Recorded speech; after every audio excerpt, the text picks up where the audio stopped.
সুদ কত ডেঞ্জারাস গুনাহ আপনারা একটু গভীর ভাবে লক্ষ্য করেন। আমাদের সমাজে সুদখোর আছে না নাই? এ বাবা আছে না নাই? যদি আমার এই বয়ান আপনার কর্ণপথে প্রবেশ করে, লক্ষ্য করেন, লক্ষ্য করেন। সুদের এক নাম্বার কুফল বললাম, সুদখোরের প্রতি যুদ্ধ ঘোষণা করে কে? আরো জোরে বলেন কে? শুধু তাই নয়, তাই নয়, যে ব্যক্তি সুদখোর অবস্থায় মৃত্যুবরণ করবে, যার মৃত্যুটা সুদখোর অবস্থায় হবে, আমার আল্লাহ বলতেছে পবিত্র কোরআনুল কারীমের মধ্যে, ওই কিয়ামতের ময়দানে আমরা সবাই তো উঠব। কত মর্যাদার আসীনে আল্লাহ পাক আমাদেরকে সমাসীন করবেন। কিন্তু যারা সুদখোর আছে, যারা ঘুষখোর আছে, যারা সুদের সাথে জড়িত, আমার আল্লাহ তাদেরকে পাগল বেশে কিয়ামতের ময়দানে তুলবেন। জুড়ে বলেন নাউজুবিল্লাহ। আমার আল্লাহ বলছেন আল্লাযীনা ইয়াকুলুনার রিবা, আমার আল্লাহ বলছে যারা সুদ খাবে, যারা সুদ খাবে, লা ইয়াকুমুনা, তারা দণ্ডায়মান হবে না, ইল্লা, তবে হবে, কামা ইয়াকুমু, যেমনি ভাবে দাঁড়াবে, আল্লাযী ইয়াতাখাব্বাতুহু শাইতানু মিনাল মাসসি, শয়তান স্পর্শ করার মাধ্যমে যাদেরকে পাগল বানাই দিছে। জোরে বলেন নাউজুবিল্লাহ। শয়তান স্পর্শ করার মাধ্যমে যাদেরকে পাগল বানাই দিছে, এরকম পাগল হয়ে সুদখোররা কিয়ামতের ময়দানে উঠবে। জোরে বলেন নাউজুবিল্লাহ। তাইলে বাবা দেখেন রে আমার চন্দনাশের বাবা জিরা রে, ও আমার বাবা জিরা, লক্ষ্য করেন আজকে আমাদের সমাজে এমন মানুষ আছে যারা সুদের ব্যবসা করে, যারা সুদের সাথে জড়িত। তারা যদি জানতো এই সুদ কেমন ডেঞ্জারাস, এই সুদের ভয়াবহ পরিণতি যদি তারা জানতো, জীবনে কখনো সুদের কারবার করতো না। কারণ যারা সুদ খায়, যারা সুদের কারবারের সাথে জড়িত, তাদের বিরুদ্ধে যুদ্ধ ঘোষণা করেছেন একজন। একটু জবান ছেড়ে বলেন না তিনি কে? আরো জোরে বলেন তিনি কে? রব্বে করিম পবিত্র কোরআন সূরা বাকারা 278 এবং 79 নম্বর আয়াতের মধ্যে বলছেন, আমার আল্লাহ বলে, ইয়া আইয়ুহাল্লাযীনা আমানু, ওরে যারা ঈমান এনেছো, আরে ঈমানদারগণ, ও মুমিন বান্দারা, ইত্তাকুল্লাহ, আল্লাহকে ভয় করো। আমার আল্লাহ বলে, বান্দারে বান্দা, ইত্তাকুল্লাহ, আমি আল্লাহকে তোমরা ভয় করো। ওয়াদারু মা বাকিয়া মিনার রিবা, যারা সুদের সাথে জড়িত আছো, যারা সুদের কারবারের সাথে জড়িত, আমি আল্লাহ বলে দিচ্ছি, ছেড়ে দাও, ছেড়ে দাও, সুদের কারবার ছেড়ে দাও। ইন কুনতুম মুমিনিন, যদি তুমি মুমিন হয়ে থাকো, তোমার কলবের মধ্যে যদি ঈমানের বাতি জ্বলে থাকে, আমি আল্লাহ বলে দিচ্ছি, বলে দিচ্ছি, এতদিন হয়তো তুমি সুদের কারবারের সাথে জড়িত ছিলা, আমি আল্লাহ তোমাকে এখন থেকে বলে দিচ্ছি, এই সুদ ছেড়ে আমি আল্লাহকে তোমরা ভয় করো। আমার আল্লাহ বলে, আমি আল্লাহ এই কথা বলার পর আমার যেই বান্দা সুদ ছাড়বে না, তার বিরুদ্ধে আমি আল্লাহ কেমন ব্যবস্থা নিব, কেমন ব্যবস্থা নিব। আমার আল্লাহ বলছেন, ফা ইল্লাম তাফআলু, আমি আল্লাহ বলার পরেও আমার যেই বান্দা সুদ ছাড়বে না, আমি আল্লাহ বলে দিচ্ছি, ফাযানু, তোমরা প্রস্তুত হয়ে নাও, বিহারবিম মিনাল্লাহি ওয়া রাসূলিহি, যারা আমি আল্লাহর ঘোষণার পরেও আমি আল্লাহ বলেছি সুদ খাওয়া যাবে না, সুদ দেওয়া যাবে না, সুদের কারবারের কোনো কিছুর সাথে তোমরা যুক্ত থাকতে পারবা না। এরপরেও যারা সুদ খাইবা, এরপরেও যারা সুদের সাথে জড়িত থাকবা, তোমাদের বিরুদ্ধে আমি এবং আমার রাসূল যুদ্ধ ঘোষণা করেছি। জোরে বলেন নাউজুবিল্লাহ। তাহলে আল্লাহর সাথে যুদ্ধ করে পারবেন? পারবেন? তাহলে এই পয়েন্টটা মনে রাখেন, যারা সুদ খান তাদের বিরুদ্ধে যুদ্ধ ঘোষণা করেন আল্লাহ এবং তার রাসূল। জোরে বলেন নাউজুবিল্লাহ। আল্লাহ আমাদেরকে এই সুদ থেকে হেফাজত করুক, সকলে বলেন আমিন। এবার দেখেন সুদের 3 নাম্বার শাস্তি, গভীর মনোযোগ। দুনিয়াতে যারা সুদ খেয়ে যাবে, কিয়ামতের ময়দানে তাদের অবস্থা কেমন হবে? কিয়ামতের ময়দানে তাদের গলার মধ্যে এভাবে টিপ দেওয়া হবে, গলার মধ্যে এভাবে চেপে ধরে শ্বাস রোধে যখন কাউকে হত্যা করা হয়, কষ্ট আছে না নাই? আরো জোরে বলেন আছে না নাই? একটু লক্ষ্য করেন, যারা দুনিয়ার জমিনে সুদ খেয়ে যাবে, কিয়ামতের ময়দানে তাদের গলাটা ধরা হবে। ধরার পর এই গলার মধ্যে এমন ভাবে চাপ দেওয়া হবে, চাপতে চাপতে ওই ব্যক্তিকে শ্বাসরোধে হত্যা করা হবে। জোরে বলেন নাউজুবিল্লাহ। আমরা কি এই শাস্তি নিতে রাজি আছি? কেউ আছি বাবা? এটা কোথায় আছে? উমদাতুত তাফসীর প্রথম খণ্ড 330 নম্বর পৃষ্ঠার মধ্যে এই কথাটা আছে। আন আব্দুল্লাহ ইবনে আব্বাস রাদিয়াল্লাহু তাআলা, জোরে বলেন সুবহানাল্লাহ। আমার নবীর প্রাণপ্রিয় সাহাবী হযরতে সাইয়্যিদানা আব্দুল্লাহ ইবনে আব্বাস, নামটা মনে রাখবেন, যিনাকে রাইসুল মুফাসসিরিন বলা হয়। জোরে বলেন। দেখেন, আমি বলছি আব্দুল্লাহ ইবনে আব্বাস রাদিয়াল্লাহু তাআলা আনহুর কথা, যিনাকে রাইসুল মুফাসসিরিন বলা হয়। ওনার বয়স মাত্র 13 বছর। কত? আরো জোরে। 13 বছর বয়সে উনি এই লকব পেয়ে যান। অন্যান্য সাহাবীদের মনে প্রশ্ন, আরে আমরা নবীজির এত প্রবীণ সাহাবী, আমরা রাইসুল মুফাসসিরিন, মুফাসসিরিনের সম্রাটের এই লকব তো আমরা পেলাম না, কিন্তু 13 বছর বয়সী আব্দুল্লাহ ইবনে আব্বাস রাইসুল মুফাসসিরিন হয়ে গেলেন, মুফাসসিরদের সম্রাট হয়ে গেলেন কিভাবে? কামলিওয়ালার নবীজির দরবারে যখন এই প্রশ্ন করলেন, আমার কামলিওয়ালার নবীজি বললেন, এই জগতের মানুষ তোমরা শোনো, এই আমার সাহাবীরা শোনো, আব্দুল্লাহ ইবনে আব্বাস এমনিতেই রাইসুল মুফাসসিরিন হয় নাই। আব্দুল্লাহ ইবনে আব্বাসের মধ্যে এই কোয়ালিটি, এই কোয়ান্টিটি, এই কোয়ালিটি গুণটা আছে বিদায় সে 13 বছর বয়সে মুফাসসিরদের সম্রাট হয়ে গেছে। জোরে বলে। আমার নবী বললেন, তোমরা কি প্রমাণ চাও কেন তাকে রাইসুল মুফাসসিরিন বলা হয়? সাহাবায়ে কেরাম বলল, হ্যাঁ ইয়া রাসূলুল্লাহ চাই।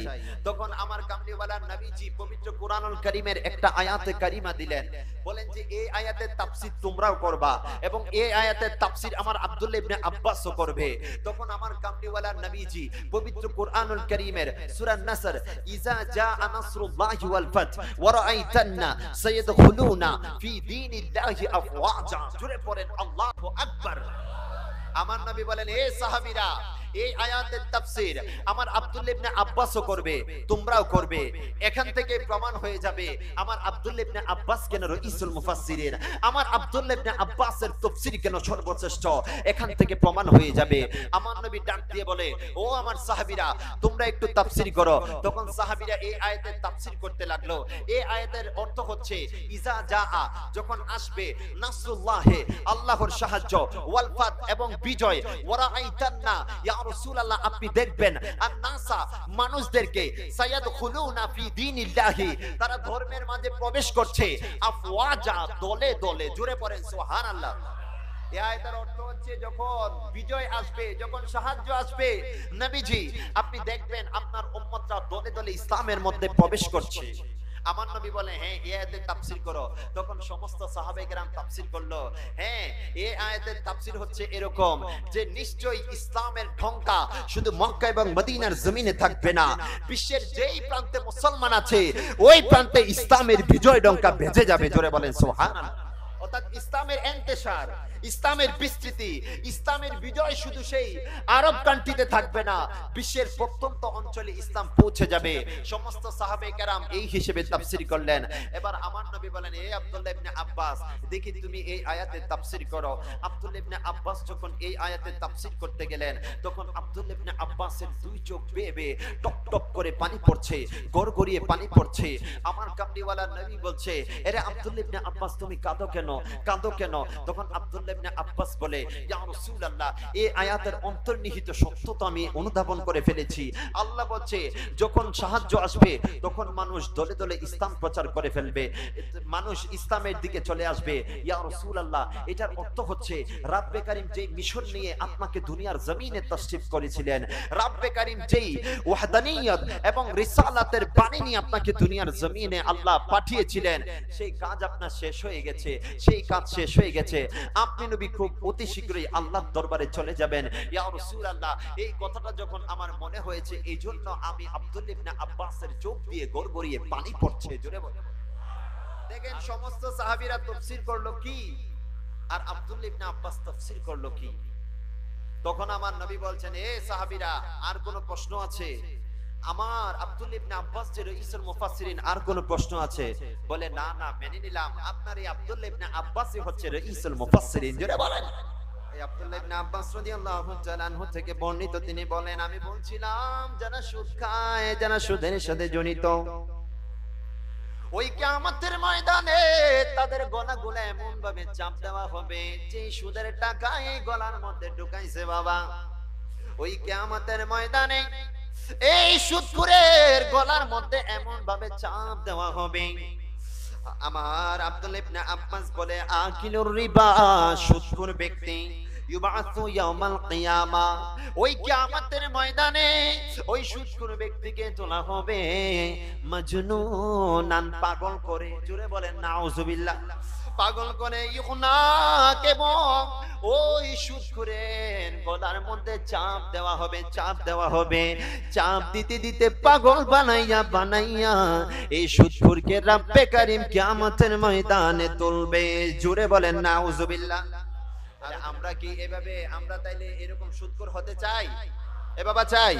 শুধু তাই নয়, তাই নয়, যারা সুদখোর আছে, কোন সমাজে যদি কোনো সুদখোর থাকে, লক্ষ্য করেন আজকে আমাদের সমাজে ভালো খারাপের মিশ্রণ আছে না নাই? আরো জোরে বলেন আছে না নাই? সমাজে কত আল্লাহওয়ালা মানুষ আছে, আল্লাহর ওলি কত মানুষ আছে, কিন্তু দেখা যায় এরপরে ওই সমাজের মধ্যে আল্লাহর গজব আসে কি আসে না? আসে কি না বাবা? কাদের জন্য আসে? আপনি একটু লক্ষ্য করলে দেখবেন, এই যে যারা সুদখোর আছে, কোন সমাজের মধ্যে যদি কোনো জেনাখোর থাকে, যদি কোনো সুদখোর থাকে, এই সুদখোরের কারণে রব্বে কারীম ওই সমাজকে অন্ধকার করে দেন, ওই সমাজের উপর আল্লাহ আযাব গজব নাযিল করেন, জুড়ে বলেন নাউযুবিল্লাহ। আমি যারা সুদখোর, যারা এই ব্যবসাটার সাথে যারা জড়িত আছেন, তাদের প্রথমে হাত রেখে বলি, আপনি কার জন্য আজকে সুদ খাচ্ছেন? আপনি বলবেন আমার পরিবারকে স্টাবলিশ করার জন্য আমি সুদ খাচ্ছি। বাবা, আপনি এখানে পরিবারকে স্টাবলিশ করছেন, কখন আজরাইল এসে আপনার জানটা ধরে টান মারবে আমরা কেউ গ্যারান্টি দিতে পারবো? এ বাবা পারবো? আজকে যে মাহফিল থেকে উঠে যেতে পারবো এই গ্যারান্টি কারোর আছে? তো যারা সুদের সাথে জড়িত, এই সুদ নিয়ে যদি মৃত্যুবরণ করেন, আপনি সুদের কারবার কেন করছেন? পরিবারের জন্যই তো, কথা বলেন ঠিক কিনা? আরো জোরে বলেন ঠিক কিনা? আপনি মরেন, আপনি যদি কালকে মারা যান, এই পরিবার হয়তো সর্বোচ্চ একদিন, 2 দিন, 3 দিন আপনাকে স্মরণ করবে, কথা কোন ঠিক কিনা? কিন্তু দেখা যাবে এরপরে তাদের কোনো স্মরণ নাই। আজকে কত মানুষ আসলো গেল, আজকে 10 তলা 20 তলা বিল্ডিং পরে থাকলো, কিন্তু সেই সুদখোর আজকে কবরের নিচে চলে গেছে, কথা কোন ঠিক কিনা? এই সুদের টাকা দিয়ে যে সেই বিল্ডিং গুলা বানাইছে, এই বিল্ডিং তাকে কোনো ফায়দা দিবে? আজকে যারা সুদের সাথে জড়িত, যাদের বাবা সুদের সাথে জড়িত, অনেক সন্তানরা হয়তো জানে কেন করে তারা সুদের ব্যবসা, একটাই কারণ, তার পরিবারটা যেন ভালো থাকে, বছরে বছরে যেন তার বিবিকে নতুন নতুন কাপড় কিনে দিতে পারে, তার ছেলেটাকে যেন 6-7টা ড্রেস কিনে দিতে পারে, চাহিদা যেন পূরণ করতে পারে। এই কারণে অনেক বাবা সুদ খায়, আছে না নাই? আরো জোরে বলেন আছে না নাই? পরিবারের অভাবের তাড়নায় অনেকে সুদ খায়। তো আমার যারা যুবক ভাইরা আছেন, আমার পর্দার আড়ালে যে সকল মা বোনরা আমার তকরির শুনছেন, আপনারা একটু আপনার স্বামীকে, যারা এই ব্যবসার সাথে জড়িত, বলবেন আমাকে আপনি বছরে 6-7টা শাড়ি কিনে দেওয়ার দরকার নাই, আমাকে আপনি বছরে একটা শাড়ি কিনে দেন, এরপরে আপনি সুদের কাছে যাইয়েন না। বলতে পারবেন কি পারবেন না? যারা আমার যুবক ভাইরা আছেন, বলবেন দরকার হয় আমি পুরো বছরে ঈদের সময় একটা প্যান্ট নিব, কিন্তু আব্বা এরপরেও আপনি সুদের সাথে জড়িত থাকবেন না, কথা বলেন ঠিক কিনা? পারবেন তো ইনশাআল্লাহ? কারণ এই সুদখোর যদি কোন সমাজের মধ্যে থাকে, একটা সমাজে অনেক ভালো মানুষ আছে, কিন্তু কোন এক সুদখোর যদি এই সমাজের মধ্যে থাকে, ওই সুদখোরের জন্য আল্লাহ পাক রব্বুল আলামিন ওই সমাজটাকে অন্ধকার করে দেন, জুড়ে বলেন নাউযুবিল্লাহ। আজকে কিন্তু সমাজের চিহ্নিত সুদখোরকে আমরা চিনি না, চিনি কিনা? আমরা চিনি কি চিনি না? আপনারা চিনেন না, জানেন, কিন্তু এরপরেও দেখবেন সুদখোরকে আপনারা সম্মানের আসনে অধিষ্ঠিত করেন। সুদখোর সারা বছর সে সুদের সাথে জড়িত, আপনাকে 2-4টা মাহফিলের টাকা দিয়েছে বিদায় আপনি তাকে স্টেজের মধ্যে বসায় রাখে, এরকম আছে না নাই? আছে কিনা? আজকে সমাজপতি বানায় রাখে। আমি জানি সে একদম চিহ্নিত সুদখোর, এরপরেও আমরা তার প্রশংসা করি কি করি না? তাকে অনেক বড় দানবীর বানাই ফেলি, অথচ আমরা জানি না এই দানবীরের কারণেই আমার গোটা সমাজটা নষ্ট হয়ে যাচ্ছে। গোটা সমাজের উপর আল্লাহ আযাব দিয়ে দিচ্ছে। আল্লাহ পাক আমাদেরকে হেফাজত করুক, সকলে পড়েন আমিন। তাহলে যেটা বলছি এটা হচ্ছে তারগীব ওয়া তারহিব, তৃতীয় খণ্ড 59 পৃষ্ঠার মধ্যে আছে। আন আব্দুল্লাহ ইবনে আব্বাস রাদিয়াল্লাহু তাআলা قال قال رسول الله, সকলে পড়েন সাল্লাল্লাহু। আমার নবীর নাম আসলে দুরূদ মুস্তাফা পড়ার দরকার আছে না নাই? আরো জোরে বলেন আছে না নাই? আপনারা পড়েন, দেখেন আপনারা কি নবীর দরবারে কৃপণ হইতে চান? না বাবা, আমার নবী বলে আমার নাম উচ্চারণ হইলো কিন্তু দুরূদ শরীফ পড়লো না, তার থেকে কিপটা মানুষ দুনিয়াতে আর কেউ নাই। জোরে বলেন নাউজুবিল্লাহ। তাহলে আমরা নবীর নাম আসলে সব সময় দুরূদ মুস্তাফা পড়বো কি পড়বো না? পড়তে পারবো তো ইনশাআল্লাহ। তাহলে বলেন ক্বালা রাসূলুল্লাহি সাল্লাল্লাহু, আরো জোরে সাল্লাল্লাহু আলাইহি ওয়াসাল্লাম। আমার নবী বলছেন, দেখেন আমার নবী কি বলছেন, ইযা যাহারা জিনা ওয়ার রিবা, গভীর মনোযোগ, ইযা যাহারা জিনা ওয়ার রিবা ফাসিম আযাবাল্লাহ। জোরে বলেন নাউজুবিল্লাহ। দেখেন আমার নবী বলছেন ইযা যাহারা জিনা ওয়ার রিবা, যখন কোন সমাজের মধ্যে জিনা বৃদ্ধি পেয়ে যায়, প্রকাশ্যে যখন জিনা হয়, আছে না নাই? আরো জোরে বলেন আছে না নাই? আমার যুবক ভাইয়েরা আপনাদেরকে একটা নসিহত করে যাই, দুইটা জিনিসের জিম্মাদারি করবেন। আপনার জান্নাতে যাওয়ার জিম্মাদার আমার নবীজি নিয়ে নেবেন। আরো জোরে বলেন সুবহানাল্লাহ। দুইটা জিনিস, কয়টা জিনিস?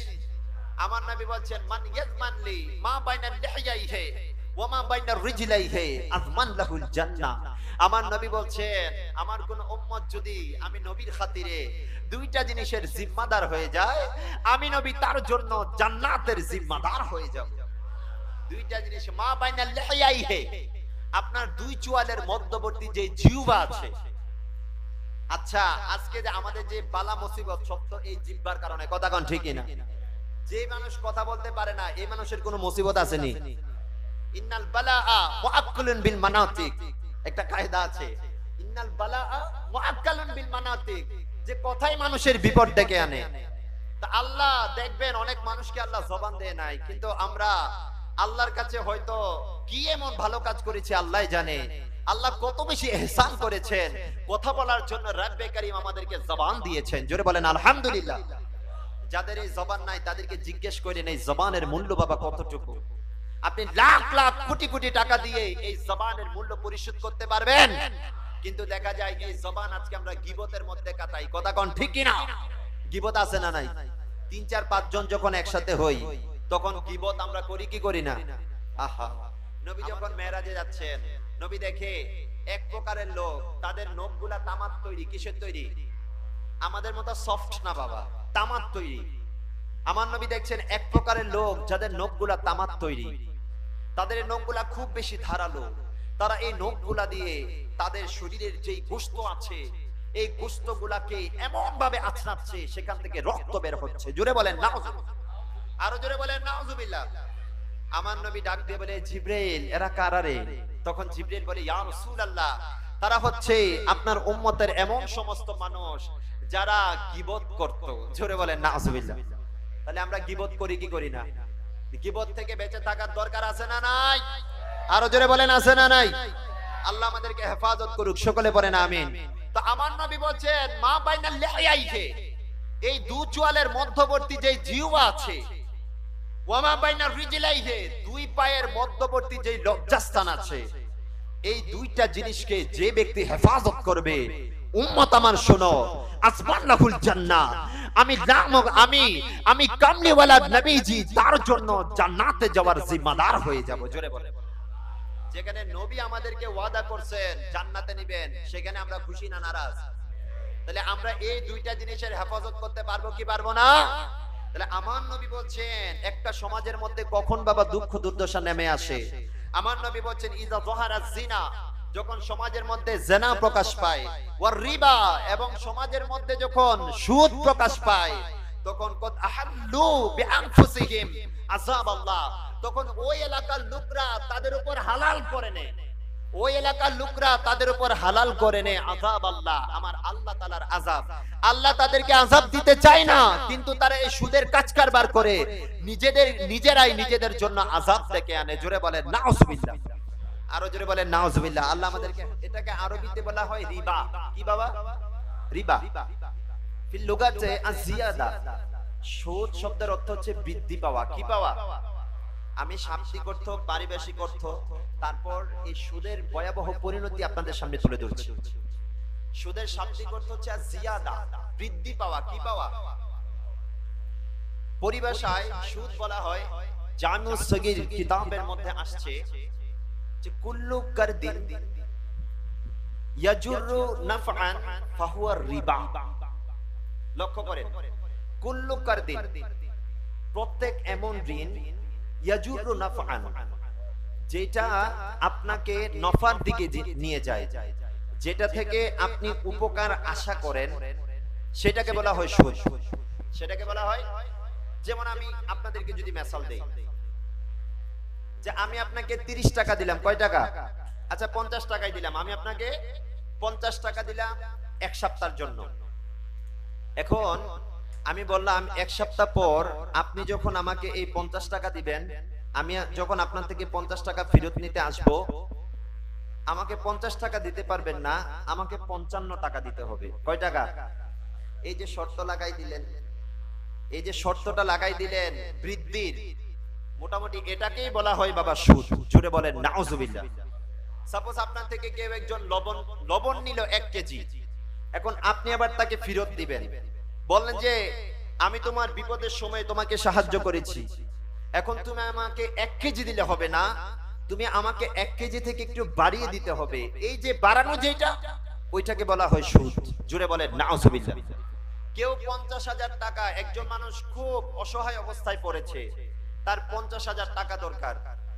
এখন গ্রামের একজন গণ্যমান্য ব্যক্তি যার কাছে টাকা পয়সা আছে তার কাছে গেছে, বলে যে আমাকে আপনি 50,000 টাকা দেন। তো উনি বলছে হ্যাঁ আমি তোমাকে 50,000 টাকা দিব, ঠিক আছে, তবে তুমি যখন আমাকে ফেরত দিবা তখন তুমি আমাকে 52,000 টাকা ফেরত দিতে হবে। জোরে বলেন নাউজুবিল্লাহ। এই যে বৃদ্ধি যেটা করে দিয়েছে এটাকেই বলা হয় সুদ। জোরে বলেন নাউজুবিল্লাহ। আমাদের সমাজে এরকম সুদখোর আছে না নাই? আরো জোরে বলেন আছে না নাই?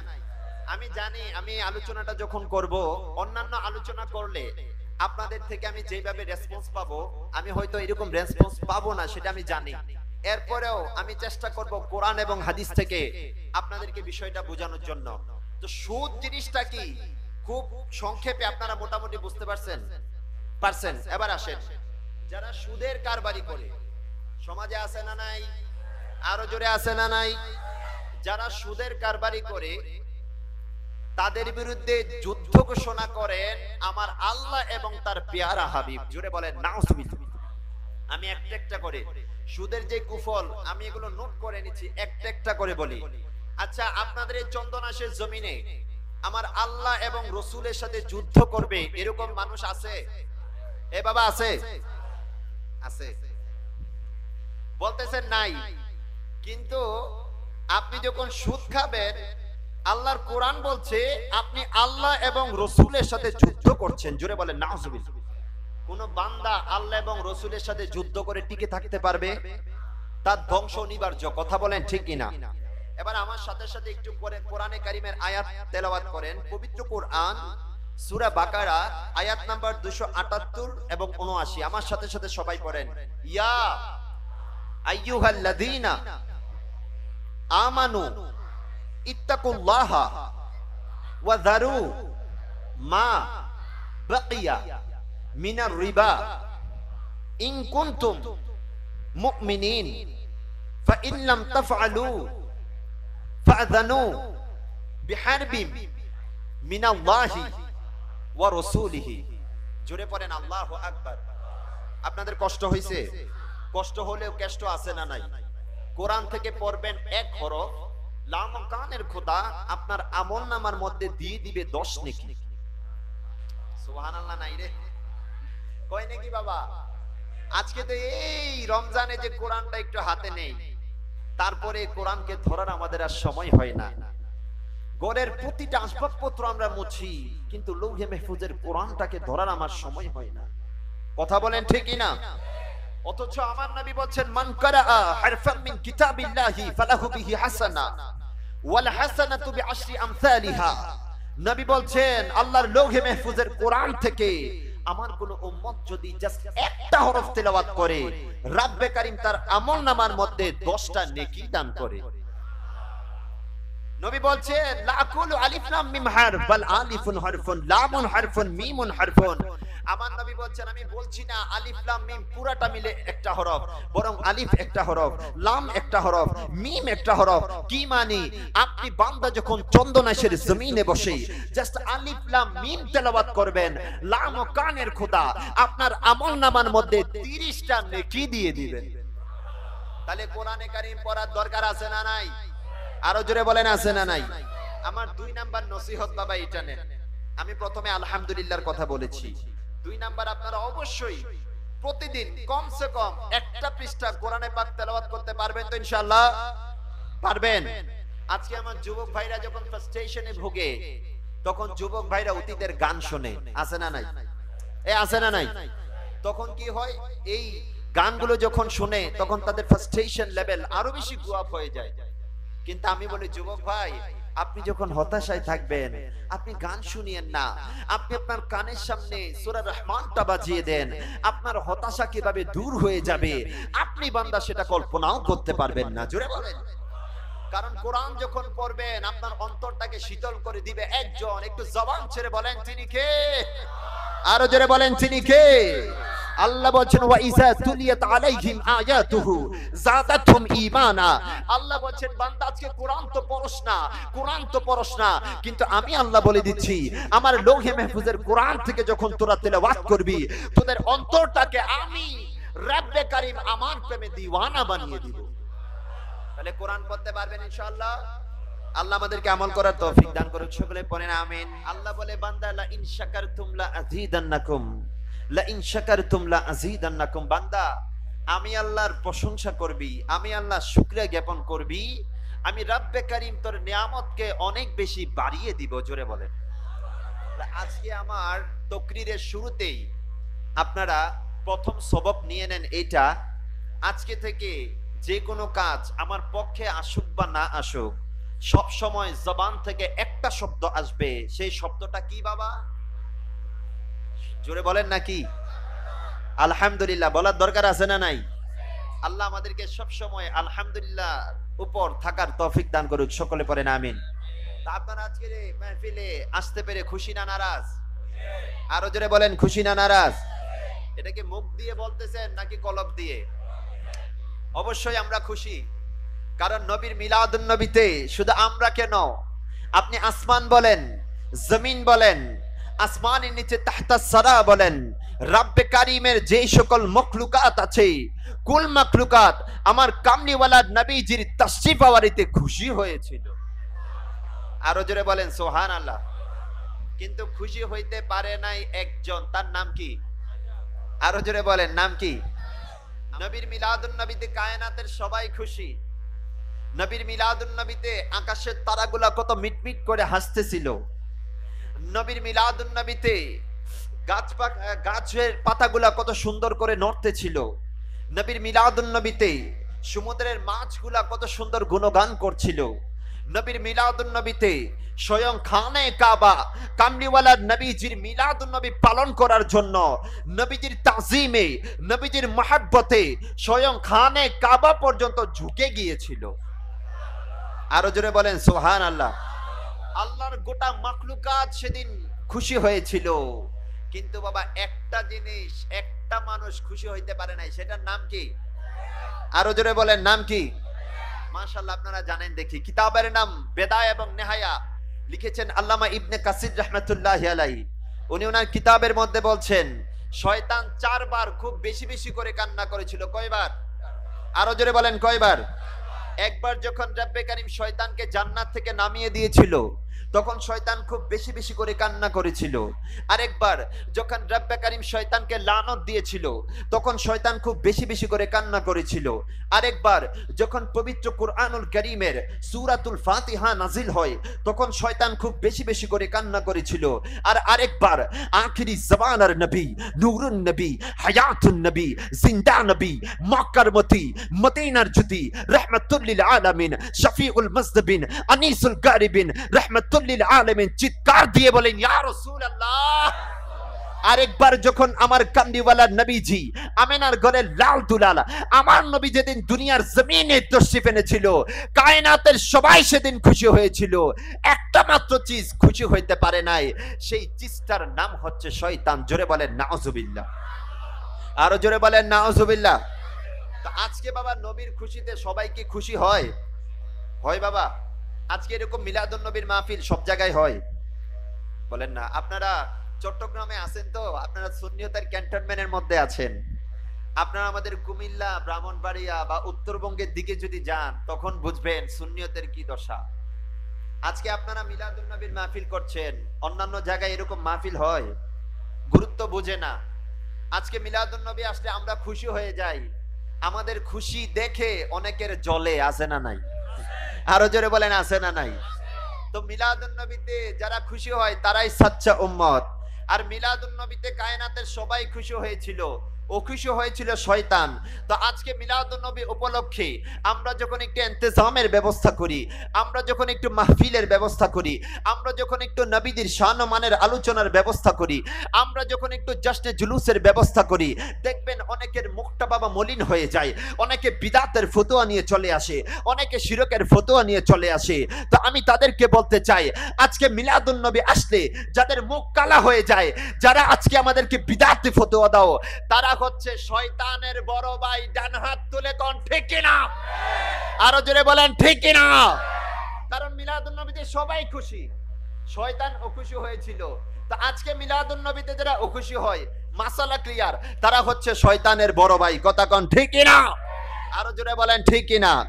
কারণ মিলাদুন নবীর প্রথম মাহফিল, মিলাদুন নবীর ইন্তজাম সবার আগে করেছেন আমার লামকানের খোদা। জোরে বলেন সুবহানাল্লাহ। আজকে তো বাবা আমার এই বাবারা কত কষ্ট করে হাসনাইনে কারিমাইন যুব কাফেলা আজকে ১৫০০ বছর পরে এসে মিলাদুন নবী মেহফিল করছে। আপনারা খুশি হয়ে যাবেন, পৃথিবীর জমিনে রূহের জগতে সবার আগে যে মিলাদুন নবী হয়েছিল, সেই মিলাদুন নবীর আয়োজক ছিলেন আমার লামকানের খোদা। আর আজকে শ্রোতাকারা আমরা আমরা বদকার, সিয়াকার, নাচিস নাফরমান কত গুনাহ করে আজকে মেহফিলের মধ্যে বসেছি। মিলাদুন নবীর যে মেহফিল করেছিল, সেইখানে শ্রোতা ছিল আল্লাহর ১,২৪,০০০ আম্বিয়ে কেরাম।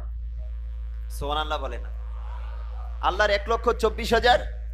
আর সেই মাহফিলের টক অফ দ্য টপিকস ছিল the birth of our beloved prophet sallallahu alaihi wasallam, আমার নবীর মিলাদুন নবী। জোরে বলেন সুবহানাল্লাহ। এজন্য আমার ওলিউল্লাহ আশিকি হুজুর কত সুন্দর করে করে বলে, ঈদ মিলাদুন নবীর মাহফিল, ঈদ মিলাদুন নবীর মাহফিল প্রথমে করেছেন রাব্বানা, ঈমানদার গনে জলস করো। বলেন ঈদ মিলাদুন নবীর মাহফিল, ঈদ মিলাদুন ফিল প্রথমে করেছেন রাব্বানা, ঈমানদার গনে ঝলস করো না। বলেন ঈমানদার গনে ঝলস। বাজান রে আল্লাহ কই জিবরাইল শুনো না, আশিক রে আল্লাহ কই জিবরাইল শুনো না। আসমান সাজাও, জমিন সাজাও, আসমান সাজাও, জমিন সাজাও, সাজাও বেহেশত খানা, ঈমানদার গনে ঝলস না, ঈমানদার গনে করোনা সবাই ঈদ মিলাদুন নবীর মাহফিল, ঈদ মিলাদুন ফিল প্রথমে করেছেন রাব্বানা, ঈমানদার গনে বাবারে সূরা আল ইমরানে আছে বর্ণনা যাকে বলে অঙ্গীকার দিন যাকে বলে অঙ্গীকার দিন কানার দলে দেখে না ঈমানদার গনে রওনা সবাই ঈদে মিলাদুন নবীর মাহফিলে ঈদে মিলাদুন প্রথম করেছেন রাব্বানা ঈমানদার গনে সবাই এসো সবাই পালন করি মিলাদুন নবী বলেন এসো সবাই পালন করি এ বাবা একদম সবাই আওয়াজ দিতে পারবেন কি পারবেন না এই জবান নবীর জন্য কুরবান করতে রাজি আছি না নাই মুসলমান আছে কি না বলেন এসো সবাই পালন করি মিলাদুন নবী বলেন এসো সবাই নবী নবীজি শ্রেষ্ঠ নেয়ামত কোরআনে পাবি হায় হায় নবীজি শ্রেষ্ঠ নেয়ামত কোরআনে পাবি এসো সবাই পালন করি বলেন বলেন এসো সবাই পালন করি হা হা মিলাদুন নবী পালন করা আল্লাহর হুকুম মান্য করা জোরে বলেন ঠিক কিনা আরে মিলাদুন নবী পালন করা আল্লাহর হুকুমে মান্য করা মিলাদুন নবী আল্লাহর হুকুমে মান্য করা খাসা এসে কুবেরা লেখছেন জালাল সুয়ুতি এসো সবাই পালন করে ভালো লাগে এসো সবাই পালন করি নবী নবীজি শ্রেষ্ঠ নেয়ামত কোরআনে পাবি এসো সবাই মিলাদুন নবী বলেন এসো সবাই আরে আবু জাহেল কাফের হইয়া আরে মিলাদুন নবী পালন কইরা সুবহানাল্লাহ পড়েন না আরে আবু জাহেল কাফের হইয়া মিলাদুন নবী পালন কইরা কবরেতে পাইছে শান্তি হাদিস বুখারী বলেন কবরেতে পাইছে শান্তি হাদিস বুখারী এসো সবাই পালন করি নবী ভালো লাগে এসো সবাই মিলাদুন নবী নবীজি শ্রেষ্ঠ নিয়ামত কোরআনে পাবি এসো সবাই বলেন বলেন এসো সবাই পালন করি মিলাদুন নবী সরকার কি আমদ দিলদার কি আমদ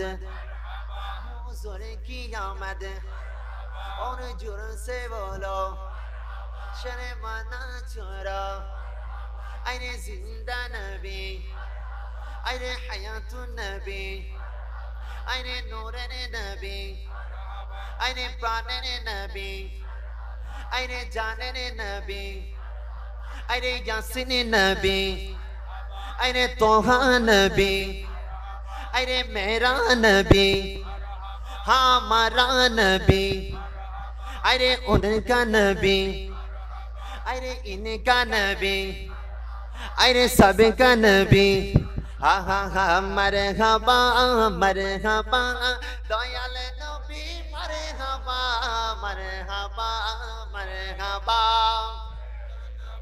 मरहबा मरहबा मरहबा मरहबा मरहबा मरहबा प्राणेर नबी मरहबा रबीउल अव्वले पाखीरा गाए डाले रबीउल পাখিরা গায়ে ডালে ফুলেরা সবে হেসে খেলে বসন্ত ছড়ায় ফুলেরা সব হেসে খেলে বসন্ত ছড়ায় আজকে খুশির দিনে তোমার আগমনে নবীজি আজকে খুশির দিনে তোমার আগা পশুরা সব হেসে খেলে বসন্ত ছড়ায় রবিউল আউয়ালে পাখিরা গায়ে ডালে ফুলেরা সব হেসে খেলে বসন্ত। যারা সুদ খায় সুদ লেখে যারা সুদের সাক্ষী দেয় মোট 4 প্রকার। কয় প্রকার? আরো জোরে বলেন কয় প্রকার? এই 4 প্রকারের লোককে লানত দিয়েছেন, অভিশাপ দিয়েছেন আমার নবীজি। জোরে বলেন নাউজুবিল্লাহ। আপনারা কি কেউ নবীজির অভিশাপ খাইতে চান? চান বাবা? দেখেন এটা মুসলিম শরীফের হাদিস। আন জাবির রাদিয়াল্লাহু তাআলা আনহু قال লাআনা রাসূলুল্লাহি সকলে বলেন সাল্লাল্লাহু আলাইহি ওয়াসাল্লামা আকিলা রিবা ওয়া মুকিলা ওয়া কাতিবা ওয়া শাহিদা ওয়া ক্বালা হুম সাওয়া। জোরে পড়েন সুবহানাল্লাহ। দেখেন আমার নবীজি হযরতে সাইয়্যিদানা জাবির বিন আব্দুল্লাহ রাদিয়াল্লাহু তাআলা থেকে বর্ণিত হাদিস, লাআনা রাসূলুল্লাহি সাল্লাল্লাহু আলাইহি ওয়াসাল্লামা, যে আমার কামলিওয়ালা নবীজি লানত দিয়েছেন আকিলার রিবা, যারা ঘুষ খায়, যারা ঘুষ খায়, ওয়া মুকিলা এবং যারা ঘুষ দেয়, ওয়া কাতিবা এবং এই ঘুষের বিষয়টা যারা লিখে, ওয়া শাহিদা এবং এই ঘুষের বিষয়ে যারা সাক্ষ্য থাকে, এই 4 ধরনের মানুষকে আমার নবীজি অভিশাপ দিয়েছেন। জোরে বলেন নাউজুবিল্লাহ। তাহলে নবী এই অভিশাপ থেকে যদি বাঁচতে চান ঘুষ ছাড়ার দরকার আছে না নাই? আরো জোরে বলেন আছে না নাই? যারা সুদ খায়, সুদের তো অনেক প্রকার শাস্তি আছে, কিন্তু সুদের সর্বনিম্ন শাস্তি হচ্ছে আপন মায়ের সাথে জিনা করা। জোরে বলেন নাউজুবিল্লাহ। জাস্ট ইমাজিন, আপনি একটু কল্পনা করেন, আর যারা সুদ খান, যারা সুদের সাথে জড়িত, তাদের পরিণতি কত ভয়াবহ। এটা মুসনাদে আহমদ শরীফের মধ্যে, এটা ইবনে মাজাহ শরীফের মধ্যে আছে। আমি হাদিস তেলাওয়াত করে অর্থ করছি। আন আবি হুরায়রা রাদিয়াল্লাহু তাআলা আনহু قال قال রাসূলুল্লাহ সাল্লাল্লাহু, সকলে পড়েন সাল্লাল্লাহু আলাইহি ওয়াসাল্লাম, আমার নবীজি বলছেন, দেখেন বাবা গভীর মনোযোগ, যারা সুদ খায়, যারা সুদের সাথে জড়িত, আমার নবী আপনাদেরকে আর কিভাবে সতর্ক করবেন। নবীজি বলছেন লিরিবা 70 জুজআ, আমার নবী বলছেন রিবার 70টা শাস্তি আছে। কয়টা? আরো জোরে বলেন কয়টা? রিবার 70টা শাস্তি আছে। আইসারুহা, এই 70টা শাস্তির মধ্যে সবচাইতে সর্বনিম্ন শাস্তি হচ্ছে আইয়ানকিহার রাজুলু, কোন একটা মানুষ নেকা করা, বিবাহ করা, উম্মাহ, তার আপন মাকে। জোরে বলেন নাউজুবিল্লাহ। লক্ষ্য করেন আমার নবী বলে রিবা সর্বনিম্ন শাস্তি হচ্ছে কোন মানুষ তার মাকে বিবাহ করে, তার সাথে জিনা করা। আপনারা এটা করবেন তো দূরের কথা, এটা কখনো আমরা কল্পনাতেও আনতে পারি? এ বাবা পারি? কিন্তু যারা সুদ খায় তাদের সর্বনিম্ন শাস্তি হচ্ছে এইটা। আরেক হাদিসের মধ্যে বলছে যে এই আপনার সুদ খাওয়া মানে আপনার সিত্তাতি ওয়া সালাসিনা জিনা, 36টা জিনা করলে যেই অপরাধ, আপনি যদি সুদ খান আপনার এরকম অপরাধ। জোরে বলেন নাউজুবিল্লাহ। তো আপনি 36 বার জিনা করেছেন, এই 36 বার জিনা করলে আপনার যেই অপরাধ, আপনি যদি সুদ খান আপনার সেই অপরাধ। তো এই যে আলোচনা হয়েছে, আল্লাহ যেন এই সুদ থেকে, যেটা আমাদের সবকিছুকে ধ্বংস করে দেয়, যেটা আমাদের কবরের জন্য আযাবের কারণ হবে, যেটার জন্য আমরা কাল কিয়ামতের ময়দানে পাগল বেশে উঠবো, যেটার কারণে আমরা রক্তের নদীতে সাঁতার কাটতে থাকবো, যেটার কারণে আমাদের এই গলার মধ্যে চেপে চেপে আমাদেরকে শ্বাস সুদে হত্যা করা হবে, যেটার কারণে আমাদের পেটের মধ্যে সাপ দেওয়া হবে, এরকম ডেঞ্জারেস সুদ থেকে আল্লাহ পাক আমাদের ব্যক্তিকে, এই সমাজকে যেন হেফাজত করে। সকলে পড়েন আমিন।